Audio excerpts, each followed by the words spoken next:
Hey everyone, welcome to episode 94 of New Slang. I am your host, music journalist Thomas Mooney. Today I am joined by Kyle Nix. As probably most of you know, Kyle has been the fiddle player for Oklahoma country outfit Turnpike Troubadours for more than a decade. And as probably most of you know, Turnpike has been on an indefinite hiatus for the last year. During all this, Kyle has been working on a solo debut record, and it's something that he's really just kind of been working on for a while. And so as a result, he is releasing Lightning on the Mountain and Other Short Stories. It's going to be officially out Friday, June 26th. At 17 tracks long, Kyle has really just been able to cover a lot of ground as a fiddle player and a songwriter, storyteller, and as a composer even. He has a knack for finding the core and the essence of a song and just letting that be the focus and the driving force. Obviously, Kyle's a fiddler, so a lot of times that's the push of a song. But it's not always. At times there's you feel like the dominant instrument is the banjo or the electric guitar or the pedal steel or the drums. And that means there's a real balance to the record. There's barn burners and ballads, slow swaying waltzes, and even some really gritty bluesy numbers.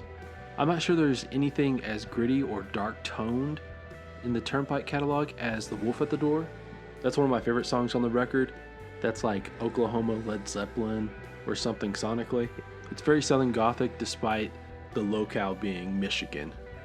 That's how I would describe a lot of Kyle's songwriting on here. It's raw and gritty. It's visceral and instinctive by nature. His characters are, by proxy, that too. There's a couple of things I really want you to pay attention to when listening to this record. So for starters, one thing that I remember talking with Evan about when it came to his own writing and how he kind of envisioned the Turnpike world was that it was like an unmarked year. It was something that was never super specific. It was like if you were able to create a time period that took place between the 80s and 90s. There's a lot of that happening here with Kyle's songs. They could be taking place like in 1986, 96, 2006, or, just last weekend or something. People often call that like a timelessness quality. Now, obviously, there's some time marker indications. Manifesto, which is as autobiographical as possible. It references Kyle's father and grandfather serving in World War II in Vietnam. And of course, there's like Shelby 65 and a couple of Dust Bowl references during the record. But you kind of get the point. Sonically and lyrically, Kyle's songs have that warm nostalgia glow to them. Now, that doesn't mean that bad things don't happen within those songs, but there is a familiarity. Again, that visceral nature adds credence and authority to Kyle's songwriting as a narrator. There's a shared language and comfort. Again, Kyle's like really adept at adding in expressions and idioms to make a point and just make that story shine just a little bit brighter. So yeah, they feel familiar, but not necessarily specific. And speaking of Manifesto, now this is just one of those little Easter eggs. It's not full-on Jimmy and Lori Turnpike canon, but it's a nice little Easter egg. During Manifesto, Kyle mentions the song Old Joe Clark. For those unfamiliar, that's like this old Appalachian mountain ballad, and it's also like the 16th track on the record. So yeah, it's just like a little nice tie-in. And finally, this goes back to the stories and to the protagonists of the record. These songs are largely songs and stories about strong women, which, if you go back to the Turnpike catalog, it's not as prevalent, but Evan's Lori is as strong a character in modern country music as you'll find. Kyle has a lot of character development happening in these songs as well. They are, of course, like flawed. Again, like that's what kind of makes them so real and instinctive. You really feel like their anger or their jealousy or the love or the tension in these characters. And of course, like at times in these songs, they do play the part as being the muse for the longing narrative, if you will. But mostly Kyle lets them drive that narrative and kind of just be the star of the show. Also, I really don't want this to turn into something about like guys needing to write more songs about women, because let's just face it, there's plenty of shitty songs out there where guys have written songs about women where they just have like no clue about a woman's feelings. But I do want you to realize that you can write about women characters and have them be three-dimensional and lifelike and real. We can go down that road another time for an extended talk. Anyway, I kind of walked into this record with really high expectations, knowing Kyle and knowing his music pedigree, but also like there's this sense of just of mystery too, because you really haven't we haven't really been exposed to a lot of Kyle's songs, but he really delivers on this debut record. You know, at times it's this like sprawling Western instrumental journey, and at other times it's old mountain songs and country soundscapes. And throughout, he's a collector of stories. He delivers these stories, and they feel real and lived in and worn. Again, Lightning on the Mountain and Other Short Stories is officially out Friday, June 26th. If you're listening to this the day it was released, that is next week. I'd encourage you to go and pre-order the record off Kyle's website. He has some other merch there as well. I'll throw a link into the show notes. All right, before we get on to the interview, if this is your first time listening to New Slang, please subscribe on iTunes, Spotify, Google Podcasts, Stitcher, or wherever you listen to podcasts. Leave a 5-star review while you're there, and go ahead and write a review. Tell me who I should be trying to get onto the podcast. Follow me on Twitter and Instagram at _newslang. Go give the podcast Facebook page a like while you're at it. And if you enjoy New Slang, share the podcast with friends, families, coworkers, and yeah, even strangers. And then of course, be sure to visit our episode sponsors. All right, enough rambling on here. Here is Kyle Nix. Yeah, so I guess it's been a minute since last time talking with y'all. When was that? I can't even remember. What was it? Was it 2018 or was it 19? I think it was 18 because I think it was the I think like the last time I saw y'all play was at Blue Light during like one of the street shows, and I think that was in October or so, maybe November. Yeah, we would do that in October, I think. Mm-hmm. So it was just on the cusp of it turning cold, and it usually would turn cold and rain. Mm-hmm. When we played in Lubbock, we used to make jokes about that. Every time we show up in West Texas, it would finally rain. Yeah, obviously we need that kind of shit out here, dry and dusty, and that's why y'all needed to play out here more often, just to bring the rain with you. Yeah, we liked it out there, man. We anytime we played in Lubbock, we had a good time. Mm-hmm. Especially in the early days, man. We'd go out there in the van and make it it was usually the Lubbock Amarillo trip, and we remember a lot from those days. There was a lot of sleeping on couches and in strange people's houses, all that. Yeah. We definitely had some times at the Blue Light and the Golden Light in Amarillo. There's some shady characters back in the day there. Oh, I know. There's definitely some good stories with that place. Yeah. In those early days, like, is it one of those things where you're sleeping on couches, sleeping on floors? Are you ever able to really adjust and get a good night's sleep? Or are you just always kind of like looking out? Well, back then it was, you took your medicine and went to sleep. I'd have enough. We would have enough beer. It'd be just fine. You get comfortable at a certain point, regardless. So, no, I mean, then you get to kind of know people. I mean, people are great on the road. Yeah. You meet some really good people and get to have some really good conversations and just hang out, stay for the night, and pack up in the morning. It was like I said, there's a lot of good people out there. It's sometimes you wouldn't know it, but I'm not trying to be negative, but there are. It's great. Yeah. You've been posting like early throwback photos of you playing different shows and stuff. Yeah. I was gonna ask, like, did you? I guess, like, what was your first instrument that you started like learning how to play? It was the fiddle. Yeah, okay. it kind of goes back. My grandpa made fiddles. So when we were growing up, they were scattered throughout his house. Like, he had them in little nooks and crannies here and there where the kids couldn't get to them. And it was an adult thing. They were breakable and fragile, so kids couldn't touch them unless my grandpa was holding them for us and we could bow across the strings a little bit or something like that. But I just remember it was like a strange obsession that just grabbed a hold of me, that I needed to learn how to play one of those so I could get those fiddles out. It was an adult thing, so I wanted to be able to do it. It's kind of like, when you're a kid and if you get to, sit on your dad's lap and steer the car on a gravel road or something like that. It's that same kind of thing. Like I wish I could just get the pedals, and drive and go ahead and drive the car. But it was just an obsession that kind of,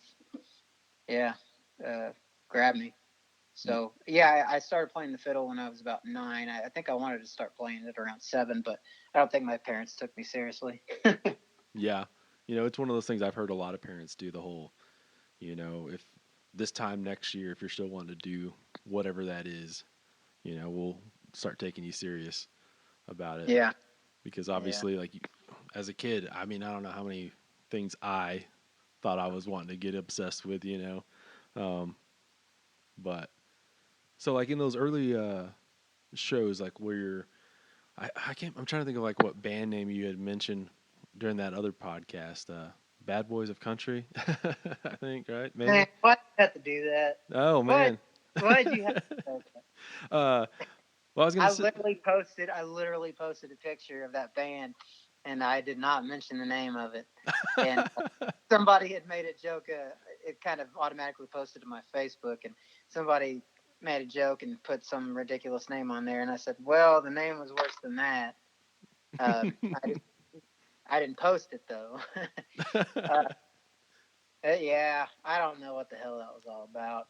I couldn't tell you. I naive, being naive and being young, you'll listen to about anybody in situations like that. I feel like, or at least I did. Shit. Mm-hmm. Those bands though, like, were you playing guitar, playing fiddle, and just kind of like switching off and on depending on what songs were calling, or what was that kind of like? In that band, I did. I would go back and forth, sort of do the Charlie Daniels thing, I guess. I would, for certain songs, I would just pick up the guitar and play it. I felt like I was a little bit more comfortable that way. And then other ones, it kind of required, a big dose of, fiddling. I don't know. It was just kind of gut stuff. I hadn't recorded anything, man, so I was just doing whatever the hell I wanted to do, I suppose. But it was fun, man. I mean, it was, like I said, there was about 5 very naive green guys on stage just having fun and doing what the hell ever they wanted to do. So that's really what that was all about. I was trying to learn something, I think. Yeah. You're just trying to, like I said, I wasn't yet, when I posted that picture, I wasn't yet 21, and I had to have my parents sign a waiver so I could get in those places. So I was just trying to learn about those places. I got a pretty healthy dose of it too. It was interesting. Yeah. Well, I mean, like, you have to go through those. Malcolm Gladwell always talks about you got to get. I can't remember what his number is, but the 1,000 hours of practice in or whatever, and it's good to have spaces like that to practice. Essentially, you got to. I mean, it's even if it's a real show, in a lot of ways, it's practice being in front of a crowd or handling crowds and just getting better at everything. Yeah, I luckily I had that early on too. I could when I was younger, I had a good group of guys. It got me up with them on stage when I was, around 10, something like that. And I got to play in front of like pretty big crowds, so I got used to that stuff pretty quick. But there's that, like with this band where I was fronting the band. I don't know. There's like a period of just ignorance with it. You have to learn what to do and what not to do, and what's good and what's not. And I'm glad I wasn't. Some people don't have the luxury; they're just thrown right into the spotlight. And now, if this makes sense, like you're thrown up there and you're not quite ready to do it, so you don't really have uh, your bearings to know what sounds good and what doesn't, and you know what works and what doesn't. And a lot of people, a lot of people don't have that luxury. Sometimes they're just right there in it. So Mm-hmm. I don't know, Yeah. but I had that luxury. Thank God. I could do it. I could do it behind, bar doors where hardly anybody saw. not Yeah. on, not there wasn't a lot of, wasn't social media back then, and there wasn't a lot of YouTube and all that. So Right. Yeah. That's one of those things that, like, obviously, um, I guess like one of those things where I'll hear some people complain about, nobody going to their. It's never like their first show because a lot of people show up to the first show because hey, I'm playing this, I'm playing, but it's like that all those shows in between where no one's really showing up and sometimes it's hard to explain to people. Well, sometimes it's good that you're able to be out there in the public, but then also like where no one's really watching you at the same time, yeah, exactly.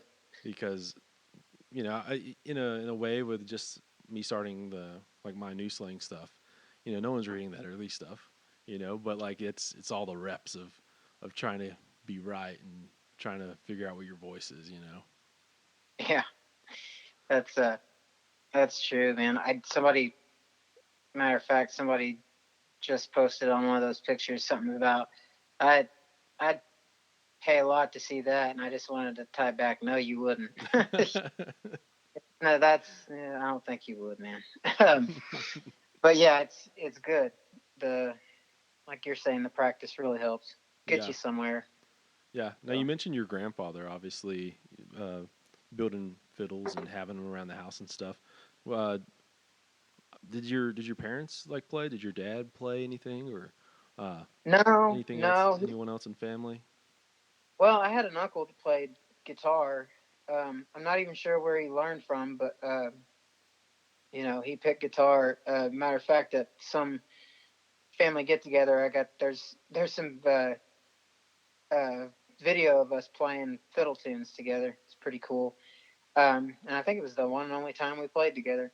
But that was my grandpa's son, my dad's brother. He played guitar. My dad didn't play, but my dad was a big fan of good music. Like some of my earliest memories are the record player playing Willie Nelson and Waylon Jennings and George Strait stuff, and even Hank Williams Jr. when when all their friends were coming over to play cards. The record player would be cranked.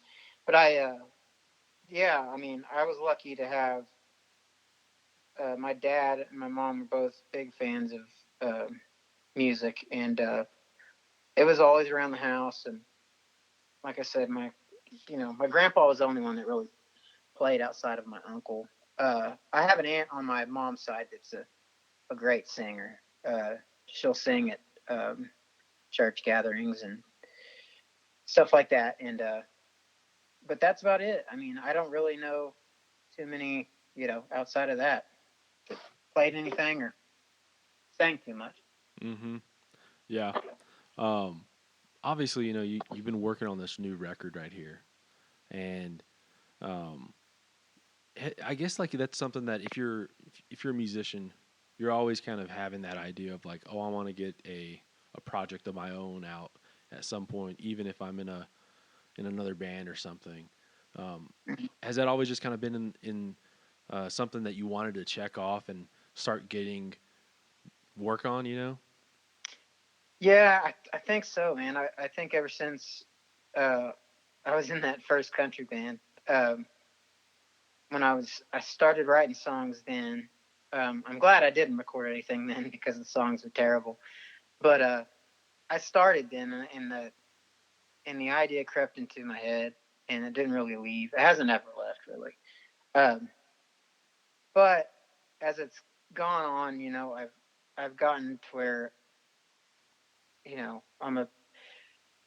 I've figured out a few things, I guess, and I felt like it was time to do something. And I've been like, I don't know, when we were doing A Long Way From Your Heart down by El Paso, I was sort of writing in between takes, and I felt, I don't know, I just felt like I was getting better and figuring some things out. And we were staying in these like little connected bungalows. It had like a courtyard in the middle, a ping pong table, and like a green watered pool. um,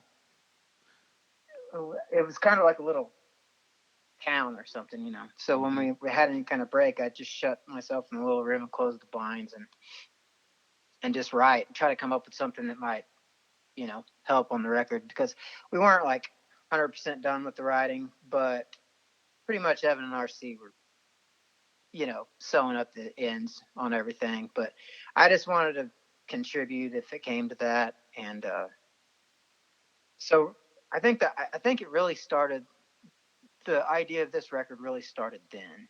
Mm-hmm. Because the songs are better than anything I'd ever written before. And obviously being around those guys, Evan and RC, and, I used to hang around Fulbright, and you just pick up things and learn, and eventually you can figure out how to apply them as well. And I think that's really when I did it and thought it was time to start, I don't know, working something together, putting something together. This episode is sponsored by Wicker's Mesquite Smoked Jalapeno Jelly. It's owned and operated by my buddy Wes Wicker, who makes the jelly in small batches for the best quality and freshness. He smokes the peppers with mesquite and uses pure cane sugar to make the jelly. What you get is this great blend of smoky, sweet, and spicy. It's addictively savory. For those uninitiated, Wicker's is a great addition to any chef's kitchen. Part of what makes Wicker's so great is just how versatile it really is. For starters, it makes a great meat glaze. Throw it on a batch of hot wings, use it on some pork ribs, some pork chops, really whatever you can think of. Eat it on biscuits, cornbread, bagels, or toast. Throw it on a ham or turkey sandwich. Another super simple but effective way is to get some cream cheese, throw some Wickers on top, and then grab your favorite cracker. Wickers is currently stocked at a handful of places in Lubbock and on the South Plains, as well as some Fort Worth and DFW locations. But the easiest way to get your hands on a jar is to head over to wickerstx.com. That's WICKERSTX.com. I'll throw a link into the show notes for good measure. They currently come in 2 varieties, original and now hot, if you need just a little bit more kick in your bite. You can order anything from 1 jar to a case of 12, whatever fits your needs. Again, that's wickerstx.com. Okay, back to the show. Obviously, you said, this, a lot of these, or some of these songs started out back then, but a few years back, but have most of them come in this little, I guess, this period between 19 and now? Yeah, I mean, I guess I was writing, when we were on the road, I was writing quite a bit too. There'd be mornings where I'd just wake up and fix a pot of coffee on the bus and grab a guitar and start working on stuff. I just liked it, man. Like the process of writing just started to, it's always fascinated me, but when you do figure out some things, it's really gratifying to like apply them and try to get better. So I guess I was doing a lot of that. Yeah. Around, it was sort of, after A Long Way From Your Heart and after we were down by El Paso doing the record, I think that's when it really, grabbed me and started pulling me towards, putting some stuff either for, to try to get something on the next Troubadours record, or, do something for myself. So, yeah. But yeah, it's really ever since then I've been writing, I feel like nonstop. So and trying to get better and better. But so like I guess like when are a lot of these songs starting out on acoustic guitar, or are you kind of like also thinking about what the fiddle is going to be at the same time? Like what's that process like of just working? Because I figure like you probably have more of a better idea of what you want on both fronts, as far as like what the fiddle licks are, and then also just what kind of the lyricism and all the other parts. Is that is that true or man, no? well, I actually most of the songs just started out on the guitar. Um, I had a couple of songs that were just fiddle before I put words. I put lyrics to them and everything. Those are kind of the exceptions, but other than that, like I would just have the guitar, or I would, something would shoot right into my head, and I'd have to write, you know, try to get a pattern going in my head, at least to write it down, and then get to a guitar and put it to structure. Um, I don't know, man. I just feel like I do better with the guitar in my hands now. Like the fiddle stuff, I've written a lot of fiddle tunes, just like instrumental stuff, and it's just kind of like a different monster. Like I love to be able to sit there with a fiddle and come up with every single you know piece of music. That's a whole different ball game. Eventually, I'd like to put out an instrumental record just to say that I did it. But Right. but most of this stuff would just start on guitar, man. And it was just ideas would creep into your head or just shoot right in. And I don't know. I like it that way. I mean, the songs that started on fiddle are probably the better songs on the record, but you know, I just work better with a six string. Mm-hmm. I guess when it comes to writing. Yeah. But Well, is it one of those things that maybe it's like if you're thinking about all of them at the same time, it's like just too much to juggle, and you find yourself just um, I don't know, like not focusing enough on the essentials at the moment. Is that something to it or no? I don't know. I haven't thought about that. Hmm. And maybe it's some kind of you know unconscious thing. I don't know. I have to think about that. Seriously. Yeah. Like I guess like when you sent me over three songs, um, and then you sent me another three, but that those first three in that batch was Manifesto, and you're talking about your grandfather going to war and your father going to war, and um, is that like based off of like uh, family history right there, or is there other parts added in there? No, I mean that's pretty much the truth of Mm-hmm. the story. My grandpa was a U.S. Army veteran.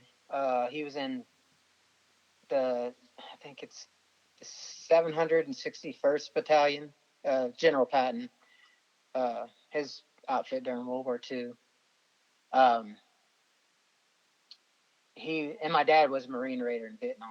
So like they've actually done real world like shit. Like Right. some serious world shaping. They were a part of world shaping events. And I guess I don't know. I think the song I want to say the song came about. We were in New Orleans at the House of Blues, and we were upstairs in this little green room bar type area, and the TV was on, and I can't remember what baseball player it was.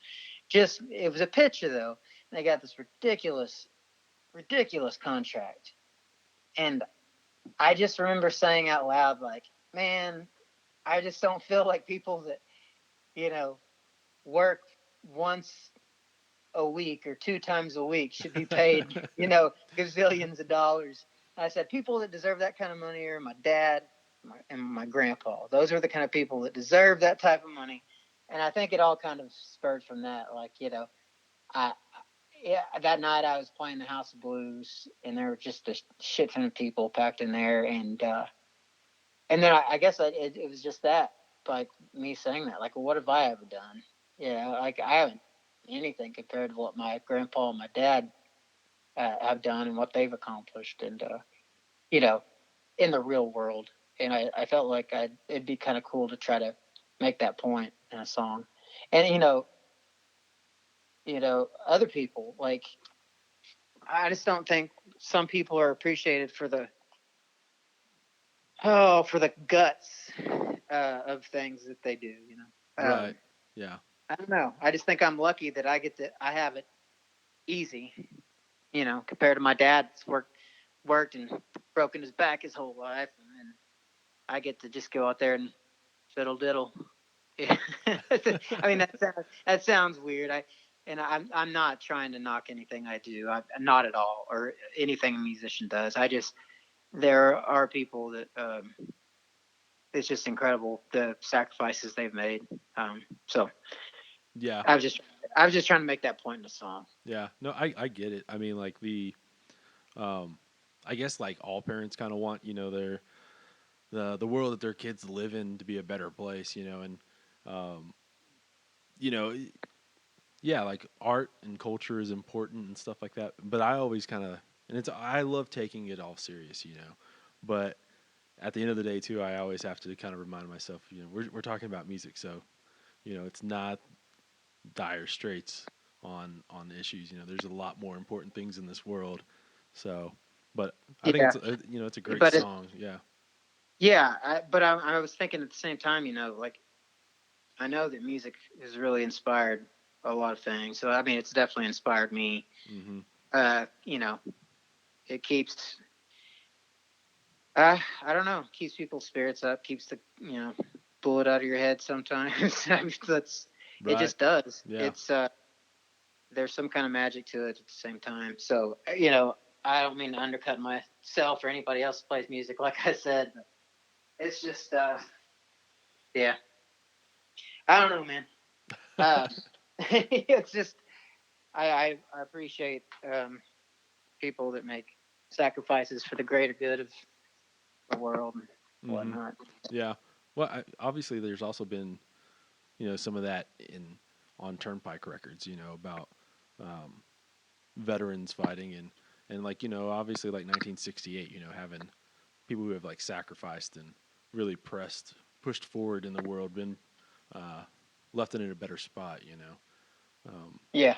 so um, obviously like this other the record has a lot of the what I've called like kind of just like that iconic fiddle that you have there. Like you just kind of, I've always felt like your your playing has always kind of been yours and like Ryan's I guess guitar too has always kind of been that first initial thing that comes at you when you hear a Turnpike song, and that kind of obviously carries over to these songs right here. Um, but like there's a lot of interesting things happening on this record. Um, I guess like where I'm going with this is like how much did you like I guess pull into your your friends and contemporaries in Oklahoma to contribute on this record? Um, man, it's weird. It's like, sorry, my dog is going nuts. My wife just drove in the driveway. He's a loud beagle. He yelps like a hunting dog.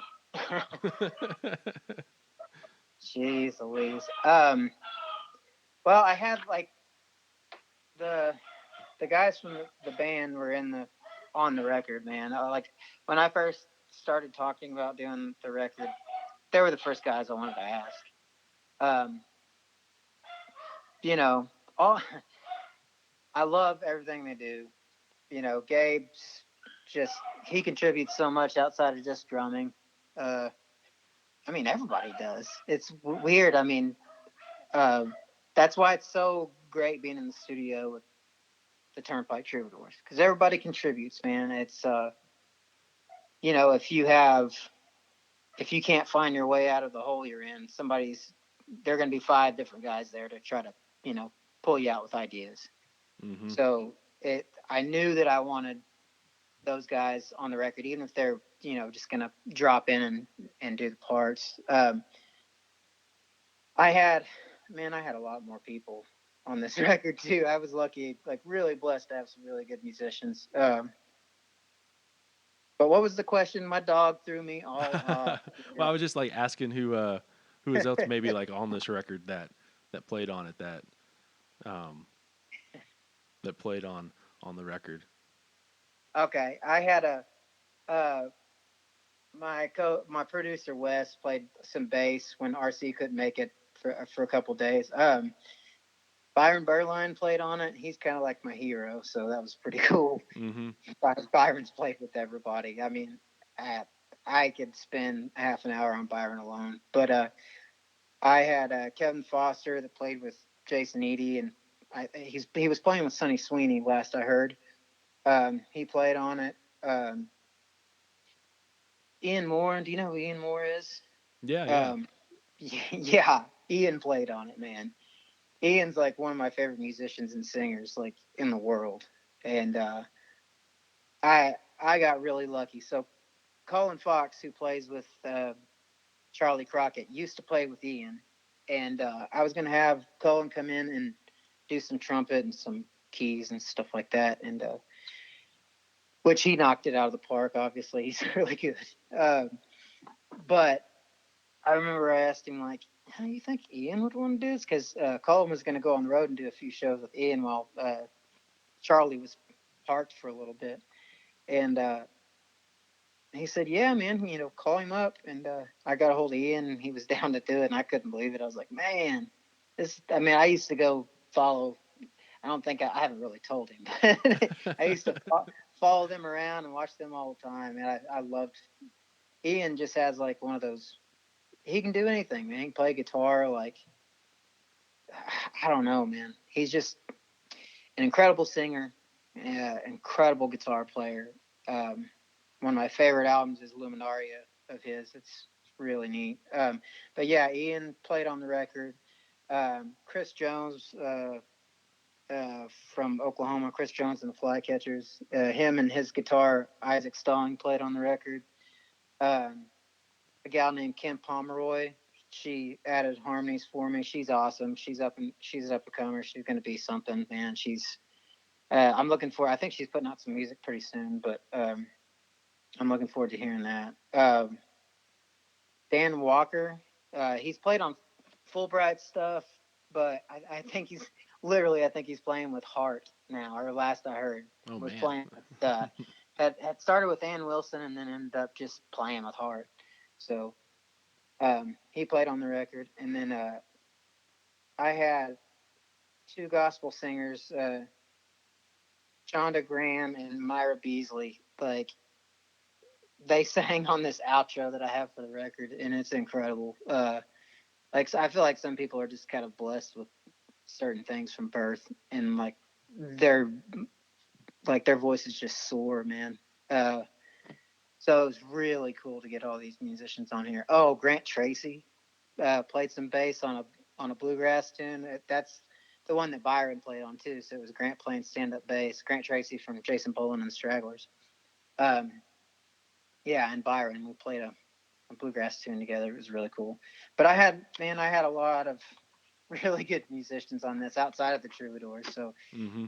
it was something else, man. I felt proud. I felt blessed to have all these people on it, man. And lucky. Yeah. It always seems like, and I know like it happens in other places too, but it always seems that like in Oklahoma, you're always, if you look at the liner notes of all these records, it feels like there's a lot of shared people. You know what I mean?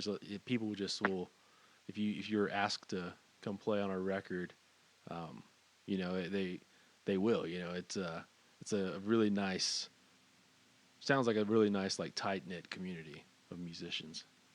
Yeah, it's funny. Like I feel like one begets the other. Like it's like Wes worked with several of these guys. He worked with Chris Jones and Isaac and Ken, the girl that sang the harmonies on the record. He worked with her. He's worked with Dan Walker. So a lot, all this was, Wes could just reach out and say, "Hey, would you want to be a part of this?" And they give him an answer, give me an answer. And you're right about that. It's really tight knit, and especially if someone's worked with someone else before and they've gotten along, it's just really easy and seamless.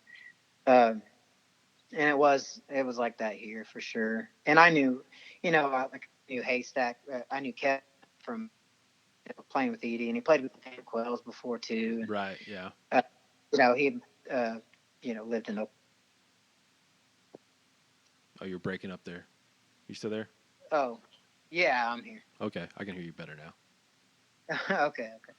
Um, but I was saying Kevin lived in Oklahoma too, and Byron, of course, lives in Oklahoma there in Guthrie. So it was really good to have all the Okies on it for sure. Yeah.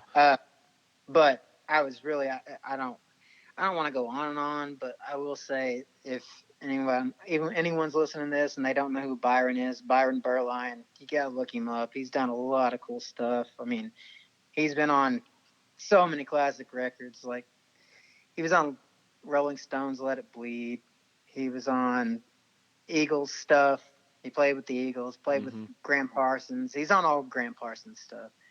Yeah. Well, I was going to ask. Obviously, he's like an Oklahoma institution unto himself, right there. But like, when did you first? I guess was it pretty early on that you kind of knew of his work and who he was simply because you started playing fiddle so early on? Yeah, that's it. It was actually great. My fiddle teacher knew him, and they had played when they were younger in Oklahoma and in Kansas.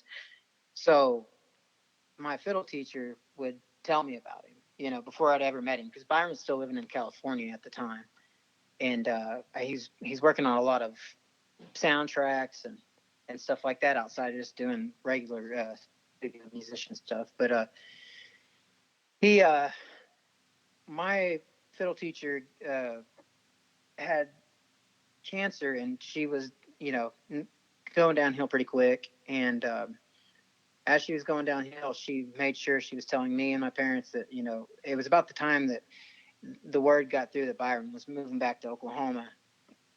She wanted to make sure that we knew that go see Byron, you go hang out with Byron and learn from Byron. So that was when I really the last thing that I remember my fiddle teacher really played one of her last wishes before she passed was just that I link up with Byron. And so, my parents would take me to the shop, and I'd, talk to him, and I got these little VHS tapes of him playing songs and started learning then. And we'd go to a show every once in a while in Guthrie when he had it at the music shop. So yeah, like he was a big influence on me, and really through my fiddle teacher, and her wanting to sort of pass the torch to him. Even though he got to Oklahoma and he was really busy, he was always cool and took time to talk to me. And especially in these later years, man, I've really gotten close to Byron and picked his brain as much as I can and learned a ton from him. So yeah, it helps being in Oklahoma and having a guy like that from Oklahoma. Right. It's Yeah. pretty cool. Yeah. It is. I think it's so. I guess like if you're living in an area that you just think is in the middle of nowhere, just the edge of the world, just knowing that somebody made it out of there who's like super accomplished and does something even similar to you, it gives you so much growing up. It's a good thing. Yeah, it's a push for sure. Mm-hmm. I mean, obviously he's kind of one of a kind. He's so good and did so much, but I mean, you still see it as he came from a small town and soared to heights that were pretty incredible. Got to play with some pretty incredible people at a pretty incredible time there in California. Um, the whole country rock scene emerging. He was right there in the middle of it, and just to think some Okie kid was over there, sort of being the go-to guy for fiddling on records. Pretty neat. Yeah, for sure. You had mentioned, how like, uh, obviously when you were in the studio with Turnpike cutting Turnpike records, a lot of the I guess the production aspects that's kind of a shared thing. You know, it's all of you guys having making decisions together and all that kind of stuff. But obviously on this, you know, it's a solo record. Um, so many of those, I guess the decisions, the buck stops with you. You know, Yeah. how was that? How was that as far as like just you know, knowing that you were the one making all the final decisions and you know, just making sure. I guess your vision was what the end result. Um, yeah, it's all completely different. Like I felt like it's just an odd feeling, which I love. You know, I love being Mm-hmm. where the you're saying the buck stops with you. You know, whatever mistake there's going to be, it's going to be on you. So I don't know. It was really a chance to, you know, to open up my mind, spread my wings, and get to do whatever I wanted to do, and just live with it. So I don't really know. Like that's it was just a lot of work. You know, it was a lot of try to keep your ears from fatiguing and really listen when you're in the studio and just think about what you like and you got to push through sometimes if Mm-hmm. that makes any kind of sense. Um, you No, got to just go with the absolutely. Yeah. decision after you listen to something that you've done a take on. I mean, you know, even Wes, his ears would get tired in there as well. And it was like, well, what do you think? Well, I think it's gotta move on. But it's different because it does all fall on you, and Mm-hmm. you got to be on your toes a little bit. And I don't know. I thought of it more of like, I guess with my background as I was doing, it's like, is this something that the kid when I was playing fiddle would I have liked this or not? Or I don't know. I just try to keep my uh, what I might like in mind. That sounds kind of selfish, but if I was listening to something, would I like it? So, Yeah. uh, What it is one of those but things. You know, like the ear fatigue is real. You know, even like I'm not working on records or anything like that, but I sometimes if you're doing stuff like this as a job, quote unquote, like you know, you can get tired of listening to something and everything just kind of like turning into the same mush, you know, and just like lost in the what am I what's going on here, you know, mm, everything's sounding the same um, and obviously you know the at some point yeah you have to like take a take you have to you can't just you know nitpick everything to the point where it's quote you're trying to find perfection or you know it just takes absolutely too long. You know, just look at Guns N' Roses with Chinese Democracy. It was like yeah, a decade worth of one record or some shit like that. yeah, crazy. Yeah. Yeah, Oh, you go got to ahead. just kind of go with what you feel in your guts, right, when you're doing something, and try not to spend too much time on something. That was the tough thing about this record. All the guys couldn't make it in at the same time, so we didn't really get to cut anything really like the live way like we did our last record Mm-hmm. in the studio. So you know, it's a little time consuming, and when you have time to think about everything, you can second guess, uh, what you have down or bear back and fire, and don't get into the logistics. Don't get into all and just fire the ball kind of. Mm-hmm. So, Yeah. A lot of these songs on this record that you sent over, you know, they're really great storytelling songs. Um, you know, it feels like a lot of these are rooted in not just Oklahoma, but I feel I've heard a couple of just like southeastern or southwestern, not southwestern, mid Louisiana kind of whatever like yeah, Oklahoma, Arkansas, Louisiana, whatever we're calling that corner. Um, the sad. yeah, there you go. Is that where like a lot of these songs, these stories are uh, originate from? Is that the backdrop? um, I don't really know, man. The songs would just come sometimes. I know that the one with Louisiana and Sweet Delta Rose, that was inspired by my wife and I's relationship when she lived in Missouri. It's the process of a long distance relationship when you both have jobs, you're both busy, you both had lives before you met. So there's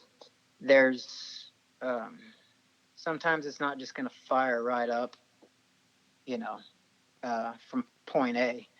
Yeah, it's a little more complicated than that, and I don't know. That one's kind of about those sort of hardships. But I think I wanted to incorporate, um, folks from everywhere. I guess I have a song with a story uh, in Michigan. I got the one between Oklahoma and Louisiana there, and I don't know. I have some other stuff. I I guess it's just to bring in people from everywhere. They might be stories about people from the state where I live, but everyone's the same. I know it sounds like I've been to a lot of places and people are generally the same. And if you stay in one place all your life, sometimes you don't see the world as that, especially if you're looking, you know, through the world, at the world through a TV screen. Right. Yeah. But I just, I guess maybe some kind of unconscious piece of me wanted to, you know, tie other people to what I see in Oklahoma. So Yeah. I really like the song Graves. I love like the just the rhythm of that song. that was Gabe. I had another idea. It was going to be a little bit more swampy than that, and uh, we had done a thing that kind of sounded like maybe something from Johnny Cash's American Records. It was a little bit more stripped down, Okay. and I remember listening to it, and I was like, man, I think it just has a little bit more balls than that. Maybe we should do something with heavier drums. And Gabe came back in and just nailed it like the first time, and I was like, okay, that's it. That's good. And yeah, so it was more of a driving rhythm with it after that. I mean, that's sort of how it was. It was built that way, but it was just going to get a little bit more, you know, bogged down and swampy. But Gabe did a hell of a job with that, and I don't know. I just kind of wanted that murder ballad feel, Right. even though Yeah. it's not a ballad. Like, it's just a dark story, sort of. I mean, there's light in it. It's kind of humorous in a way, but it's you know, obviously it's kind of a dark story if you're drinking yourself to death or anything like that. So Yeah. Right. Um, Lightning on the Mountain. That just to me like that's just the uh, it is like the like I said I have to go back to like it just kind of has like that iconic kind of Kyle Nix fiddle kicking it off. Um, can you talk a little bit more about that song? yeah, that's one of the songs that started as a fiddle tune. I Okay. had like, uh, man, I had probably four different parts to that, and then variations off those four parts. So I really had first planned on it being on an instrumental record I that I theoretically, in my head that I wanted to record. But as it went on, I was thinking, man, I think it'd be nice to turn that into a song. I feel like I've been watching I've watched some movie about moonshining, and the idea just popped into my head, like how strange it would be during that prohibition time if everybody was there was how the mob types always trying to get their hands in something. It's just like mafia or not mafia, cartel stuff with drugs. I just kind of wanted to paint that picture of that happening in America. But yeah, it started out as a fiddle tune, and I think I was writing that for the Turnpike Troubadours, and then I ended up just saying that I wanted it for me. Yeah. but, Oh, that's a but really yeah, great song. Yeah. it's just a story about moonshine, really. Hmm. Yeah, I think that's like when you sent those, that was in the first batch, and I think that was like the first song that I heard, and I was like, oh man, this is everything I thought it was gonna be, you know. Um, so you mentioned, like you've obviously been around all these great songwriters, being in Turnpike, and um, I guess like you kind of talked about a little bit about the aspects of picking up on what they have done in songs and stuff like that.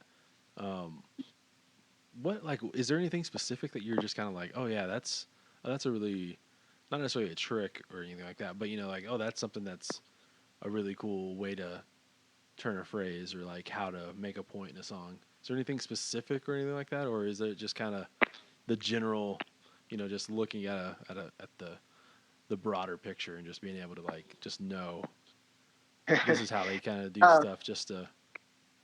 well, I don't want to give away all of the secrets. No, I'm kidding. No, there's I don't know, man. There's little tricks. There's smaller tricks that are more like, little hidden composition tricks, and then there's stuff that's the broader picture, the story aspect of everything. Bringing in emotion and uh, you know, relation. If you can tell a story that somebody that can immediately relate to, that's a, that's a big thing. And I don't think moonshining is something everybody can relate to, but um, you just bring in emotion, man. If you can tie somebody into believing that that they're there, that it could have been them, that's a great way to tell a story, man. I mean, that's why people watch movies. It's Right, yeah. why they read books sometimes. But there are little, you know, tricks of composition, alliteration, rhythm with words, all that stuff makes a song bounce and makes it more appealing to someone's ear. And you know, it's really, symmetry really is appealing to uh, people's eyes and their ears. Really, um, just I think that's why so many of those songs that just repeat the same thing over and over do so well, because it's something the a person's ears can Yeah. walk into and memorize and grasp and get. Um, so when you have, I don't know, alliteration is one of my favorite things. Yeah. You can using a B sound two times in a row just has a nice little bounce and rhythm, and or using a P sound. I mean, that's Yeah. ridiculous to explain it like that, but for No, those I that know don't what know you mean. alliteration, it's I don't know, it's just a neat little trick, and your ear, locks on to tricks like that. Yeah. But you know, there's 50 of those little things you can play with in composition, and it really makes a song better. I read an article in American Songwriter magazine. Um, James Taylor was talking about equal rhythm in verses and choruses, and how appealing that can be. And I hadn't really thought about that too much. And then I heard some story about Hank Williams, and that's what made his song so great, was how he used equal rhythm on each side of verses and whatnot. So um, there's a lot of that. They're just little magic tricks. You just figure it out, and especially if it's something you discover, which it's not really. It's not like you discover it. It's been there all along. The English language is there. Every language is there. You just have to figure out, how to use it the right way, and how to use music with it, and make them intermingle, and do a little dance. But yeah, Hmm. I don't even remember your question. No, I, I Jesus. mean, I mean the thing is like I love like the alliteration stuff too, and like I love like the little phrases, and obviously I'm not writing songs, but even like when I'm writing something, um, if something pops up into my mind about, oh, that sounded kind of cool, I'll jot it down on this notepad I have on my, just like I have like an open notepad on my Mac at all times, just for stuff like that. Um, if I'm stuck on something, I'll go back and look at those notes and be like, oh, well, yeah, that's a good way to describe a song or a record. And let's just like use that as a jumping point, you know. There's something Yeah. really, really just like fun and appealing, like you said, to alliteration, or even just like just there's some phrases that just sound cool, you know. There's if they have a little bit of a rhyme, Yeah. you know, Yeah. something like that. Obviously, rhyming is big in in song, but if there's a little bit of a rhyme in an article or something, it just makes it sound smoother. Yeah. There's a bounce to it. It's really neat. It can even be, it doesn't even have, it just has to have like maybe an A sound in the middle somewhere, you know, or an O sound. Sometimes it can just cause this little, you know, flow to start happening. It's really neat how it works. Conjunctions really do that too. I'm starting to sound, I think I'm starting to sound like a nerd, but you know, when you're, it's Hemingway was really good about that, like conjunctions. That's why he would simplify something and use conjunctions to really move this story along in sort of just an appealing way. Mm-hmm. I mean, it might be boring to some people, but I think it's fascinating once you start getting into it. It's pretty fascinating. Yeah, I know. Like one of the things that always kind of I guess had an impact on me was there's this Jack Kerouac essay where he was talking about language and storytelling and how, you know, I guess like near the end of it, he's talking about how like it's not necessarily what you're saying, it's not the story necessarily. Like obviously story is important, but a lot of times, you know, the stories have been told 100,000 times, million times. It's only so many stories, right, that you can twist and turn, but it's not like what you say, it's how you say it that is like super obviously important to storytelling. That's what makes storytelling, like storytellers important, songwriters important, is like their gift to, I guess, like being that translator of a story into something that's digestible for the public, you know. Yeah, exactly. Yeah, you can take the most basic sentence, and you can, if you work hard enough at it, you can make it interesting. Like you can, you just have to know, how to bring everything. This episode is sponsored by Smith Iron and Design. It's owned and operated by one of my good friends, Aaron Smith, and his dad, Sonny. As the name implies, Smith Iron and Design specializes in creating custom metal and woodwork. They have a vast array of metal signs that are perfect wall decor that'll tie our room together. They design everything from welcome signs to family crests, flags, and Texas cutouts. They have a series of these metal wreaths that are perfect for your front door, and you are able to change them out depending on the season. Are you a sports fan? Well, there's nothing better than having a giant logo of your team on the wall of your den or office. When it comes to signage, the possibilities are really endless. What you should really do, though, is head over to smithironanddesign.com to get a look at their vast portfolio. That's smithironanddesign.com. I'll throw a link into the show notes as well. They don't just do signs either. Some of the smaller items are custom bottle openers and keychains. Then they also have bookshelves, TV stands, nightstands, and fire pits. You know, it was about a year ago, Aaron built me a custom shelf. I needed something new to store some of my vinyl, and everything I had come across, either the shelves weren't big enough for LPs, or it looked too bland or cheaply made, or to be perfectly honest, too expensive. So I wound up talking with Aaron, and about a week later, I was able to pick up this custom shelf unit that's just been amazing. It's incredibly sturdy, has a bit of a rustic feel. In my opinion, one of the best parts was just having so much control in the process. You can get them as tall as you want with the shelves at the perfect depth and length. Again, for me, this was for storing vinyl, so they had to be a certain height and depth. I've been thinking about getting a custom bookshelf companion piece soon as well. Now, for the most part, they primarily serve the Lubbock area and the South Plains, but for some of their smaller pieces, they're able to ship nationwide as well. Again, smithironanddesign.com. Now back to the show. Yeah. One of the things I was going to ask you about, because I've noticed you've shared her a whole lot lately, and I didn't know you were a super fan, but um, Bob Dylan, he's one of my favorite as well. Is there? I know you've not sent all the tracks to me. Is there going to be like an 18 song or 18-minute long opus on this record?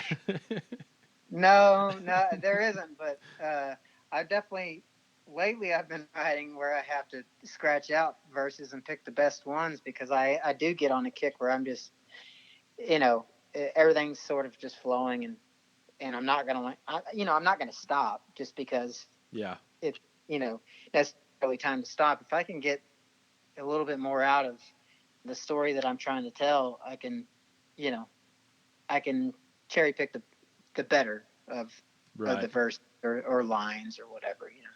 So yeah, I've definitely gotten on those spots where the ball was rolling and not really slowing down, and I was wondering how many I was going to get in there. uh, Man, yeah. What was that? The newest one of the newest songs is 17 minutes long. Yeah. Yeah. That's incredible. And I listened to it. I listened to it like 3 times in a row, and then that was like half my day. Yeah. But, That's a but it's just so incredible. It just kind of it's weird how sometimes it's just like you know bad shellfish. It's like vomit it all out, and then it keeps coming, and you don't know when it's going to stop. And that's good. I mean, it's better than bad shellfish and vomit. But when you're writing a song and it keeps coming out, but it's interesting, man. Like sometimes you can't get a line, and other times you can just it's just like you can't stop writing for a while. I mean, it might not be the best, but it's flowing, and when it's flowing, you don't want to hit the brakes. mm-hmm. Hitting the brakes is just going to stifle creativity. I feel like I've done that a lot, and I'm starting to get to the point where if I'm writing a song like that, I will not stop to edit until I'm absolutely done, and then I start going back through and seeing what I could do with the song. Because if you stop, it's it's like getting when you're working out or something or running. You cool down, and it's just not the same, man. Yeah. No, It doesn't work as well. I get it. I mean, like one of the things that I had to learn was like I don't erase anything because sometimes like it may not be right what you have up there, but keep it in the margin or something. Keep it up above or below what you're working on because there's something that you could pull out of that, or there's something like what I would always end up doing is I'd be writing something and I'd scratch it out and then couldn't remember exactly what it was and then couldn't see what it was that after it had been scratched out, and you're like, well, that was maybe the actual perfect part of that. There's something to just keeping everything until it's time to go back and edit, so always use an ink pen, man, not a pencil with an eraser on the end. That's what yeah, for sure. I learned early on, and I would scratch things out, but if I scratched them out, I just put a line through them. Mm-hmm. I got kind of used to doing that just in case, because there might be something right in the middle, like you're saying, just stuck right in the middle you want to use. Yeah, but that's interesting about you just kind of like keep on with different verses and going back and picking. I've heard that like that's how Leonard Cohen's Hallelujah even is that like he had all of these different verses and just he picked those, and it was even like one of those things where he wasn't ever like super satisfied with the end result either, and just kind of there's something cool and interesting about maybe like a song kind of being people think of them as just these concrete things, these once you've recorded it it's done, but there's something cool about maybe approaching a song as like a living, breathing thing. Yeah, man, it's pretty cool. I think I'm trying to think. I know Dylan on Like a Rolling Stone had a ton of verses too, and they just flowed out. I'm sure that had something to do with amphetamines, but but yeah, like there was. I think that's crazy to think. 2 songs like that, incredible songs, came from a vomiting pen. Right. Yeah. Or something like that. That's how I see it, where everything's just flowing.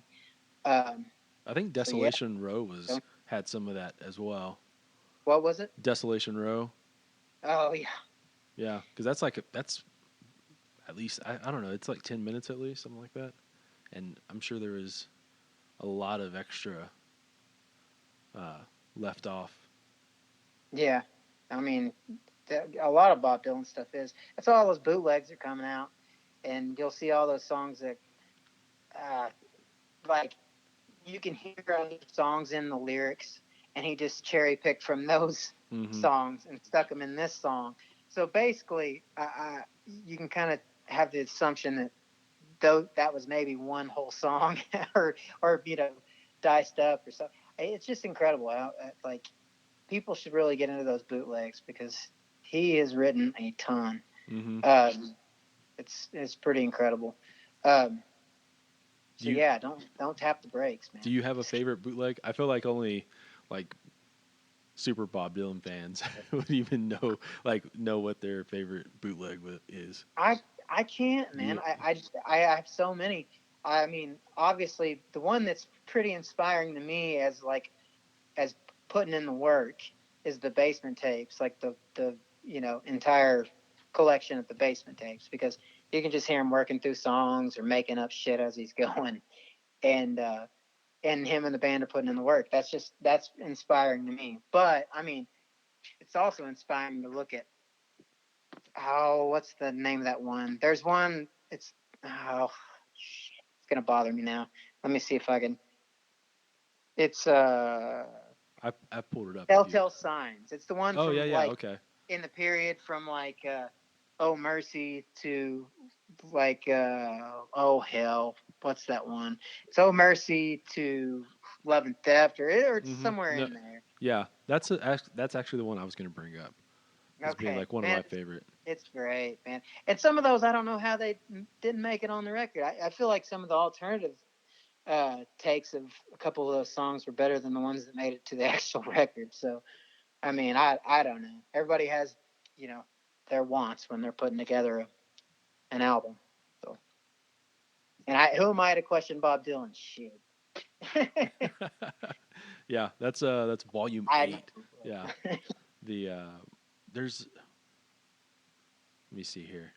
I'm trying to think of exactly what song it was that off here that I just absolutely. I think it's the version of "Can't Wait" on here that I thought was a whole lot better. That's off of "Time Out of Mind." You still there? Can't Wait. Yeah, I think that's one of them. Yeah. I like what's that? Ain't Talking. Man, the version of that's just so cool and dark and has a cool rhythm.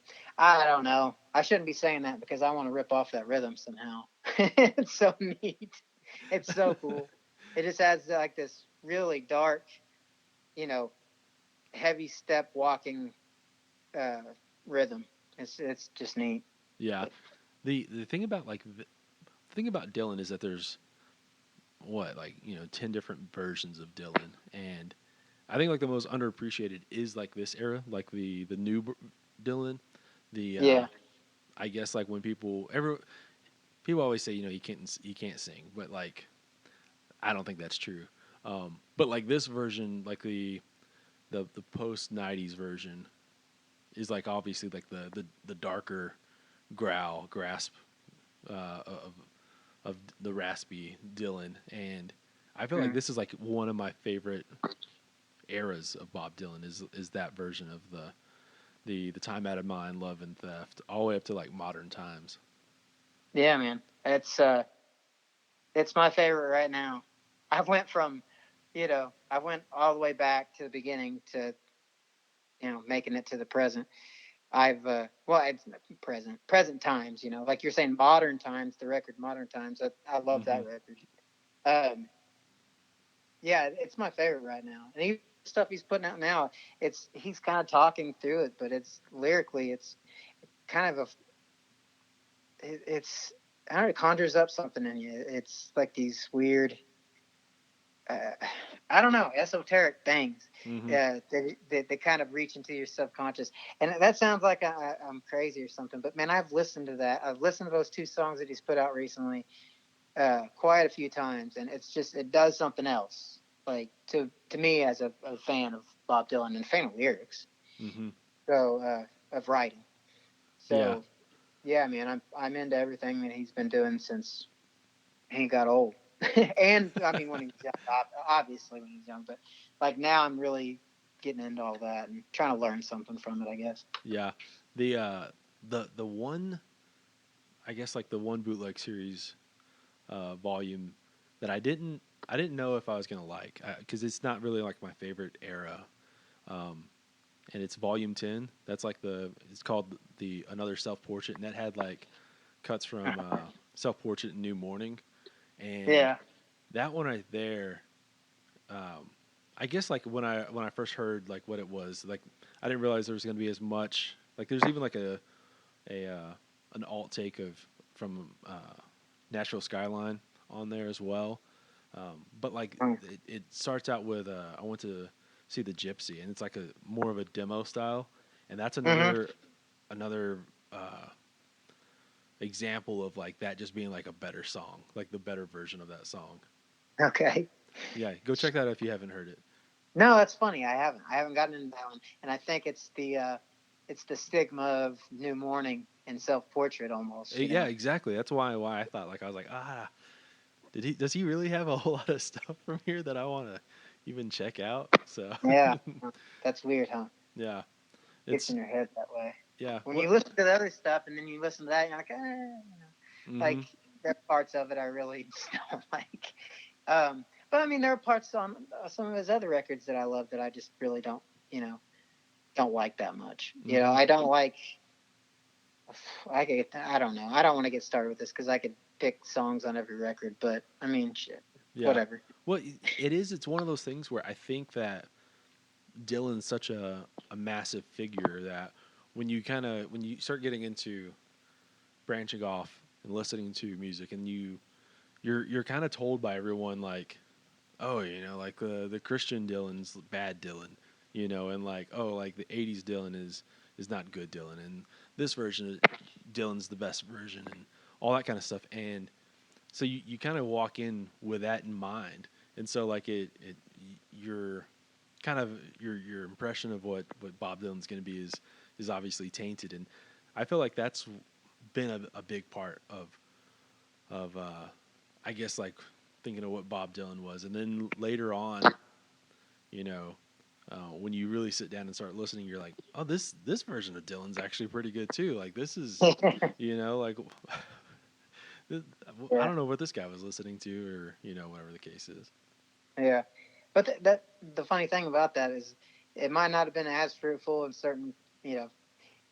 Well, I mean, from from a critic's perspective, it might not have been as fruitful at certain points of his career as it was others. But at the same time, every point in his career, he was putting out some kind of incredible song. Uh, "Blowing in Mm-hmm. the Wind" to "Times Are Changing" to "Like a Rolling Stone" to "Forever Young" to, I mean, even going back to when he was like, I don't know. You could just keep going and going and going. And just like, even in those down periods, like like you're saying, the Christian period, he put out, "You Got to Serve Somebody." Yeah, Um, dude, that song that's right still there is it's still an incredible. incredible song. Like, in my opinion, uh, even in his down period, I'm gonna go there'd play be that right after something we like get off that the would phone. jut out. So Yeah, the thing that always, um, I guess like I always kind of like I don't want to say blows my mind, but in a way blows my mind is like um, how Highway 61 and Blood on the Tracks is like 10 years apart, and those are like just two of the greatest records of of all time, and you know if you're a musician or an artist or a band, um, surviving for 10 years is an accomplishment by itself. And this guy, he put all these other great records in between, but like those two, being able to like, I guess, be that big of a force and having records that massive, 10 years apart, and like be totally different too, is just kind of incredible. Yeah. So. Yeah, man, it's I don't know, just a kind of a unique brain. Mm-hmm. I just can't imagine. Okay, so you write those records, like you write Highway 61 Revisited or whatever, and then you write Blonde on Blonde, and then you're just supposed to keep writing incredible records all the time? Yeah. You know, does that make sense? Yeah. I mean, and then finally he gets back in the zone, and I feel like, and writes Blood on the Tracks. Like you can't really expect somebody to put 16 or 14 just incredible songs on a record all the time that I don't know, that are just unconscious. Yeah. So yeah, like that. They're 10 years apart. It's the same mind. I think you just probably got a little fatigued Mm-hmm. from writing a whole bunch of badass stuff. Yeah. Well, it's. I mean, like I said earlier, there's 10 different Dylans, but you change so much over 10 years. You're.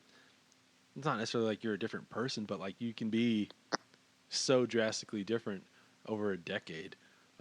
So like there's something to like just him, I guess, maybe coming up upon this this different well of inspiration, different experiences coming up, it's something interesting about that Blood on the Tracks, cool. Desire era. That's probably like my favorite of the records.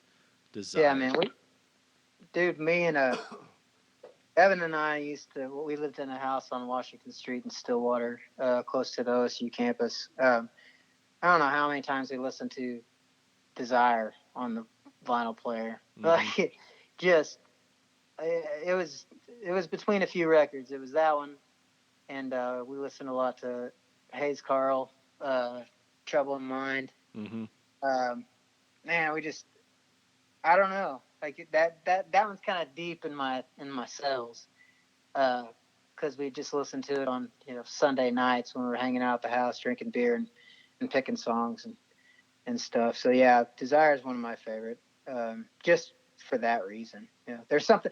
It's funny how some records, like the sound of it, just sort of sinks into your being a little bit. It's there's some records just have like a gritty sound that just gets in between your teeth or something. Yeah. Yeah. I don't know. I love records like that.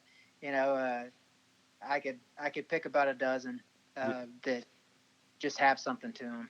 Like mm-hmm. One of the things too is that, and it's one of those things where a lot of records now aren't necessarily, there's a lot more of the boringness of it, of where, like a lot of records weren't mixed for vinyl. Especially like in the 90s and early 2000s and stuff like that. But Desire, when you hear that needle, just like there's a warmth to it that just makes all the difference playing it on vinyl versus like, clicking on Spotify or iTunes or something like that. That, I don't know, there's something special about that. There is, man. That's why I like the old vinyl with the crackles and pops and everything. Mm-hmm. It kind of adds something. It's so strange how you're how you can want that instead of the crystal clear sound of your phone. I don't know. It just reaches a little bit further. I think there's some kind of physical part of it. It's a physical piece of something that was printed down that has music in it. Maybe that's just me, but yeah, I really agree. enjoy listening to old vinyl records, man. Yeah. I said it the other day on a podcast. Like, one of the aspects is it becomes an event, like you actually having to, take time to do it all, the flipping the vinyl and like, deciding what you're going to listen to next. It's almost like you're setting time aside to do that versus it being background music necessarily. So. Yeah, man. They're artifacts. They're, trophies. It's kind of cool to have something you can look at and put a picture to the sound and all that. You know, it links up something in your brain, I feel like. Mm-hmm. Yeah, I think so too. There has to be some science behind it. Yeah, I'm gonna have to go find an article about it. So, yeah. So, I guess like what? Just a few more questions on the record is like, obviously with this quarantine and everything right now, I'm sure like you've had some plans on this aspect, but it's probably still up in the air. Like, are you wanting to do some kind of a little bit of a run of live shows with it as well when sometime at least in the latter part of the year, at least sometime after we're hopefully better. Yeah, it's funny, that was the original plan, and everything just sort of floated up into the air after the craziness happened. Mm-hmm. I was going to take out some of the guys from the Troubadours and some other friends of mine and book shows, and it's just sort of in the air right now. I don't know, after the record out, I don't know what's going to happen until everything sort of settles. I mean, if it settles, and who knows what the future holds. But I mean, regardless, I'm probably going to end up doing another record eventually. I have a ton of songs already, and I kind of want to go through and sort out what I have and get something. I don't want to jump the gun here and start talking about another record, obviously, but it's just on my mind. Right. Eventually do something else with what I have, but yeah, I would like to go play, man. I mean, it would really be nice, and like I said, that was the plan all along. I was sort of gearing up for it, and plans change, Yeah. That's how it is. So we'll see. We'll see. I'd like to get out, and I'd like to see some people, and some people I haven't seen in a while, and some cities I haven't seen in a while. It'd be nice too. Yeah, I know there's a place here in Lubbock that would probably have y'all. Yeah, man, that'd be great. I mean, it was on my list. I'd made a little list of places that I'd love to go see again, and yeah, it's still on the list. I haven't thrown it away or anything. So. Yeah. No mark through. No single strike through. No, not. I haven't scratched it out or anything. Well, that's good. Yeah. Okay, I hope y'all enjoyed this episode with Kyle. Be sure to check out Lightning on the Mountain and Other Short Stories, Kyle's debut record, out Friday, June 26th. Check out episode sponsors Workers Jalapeno Jelly and Smith Iron and Design.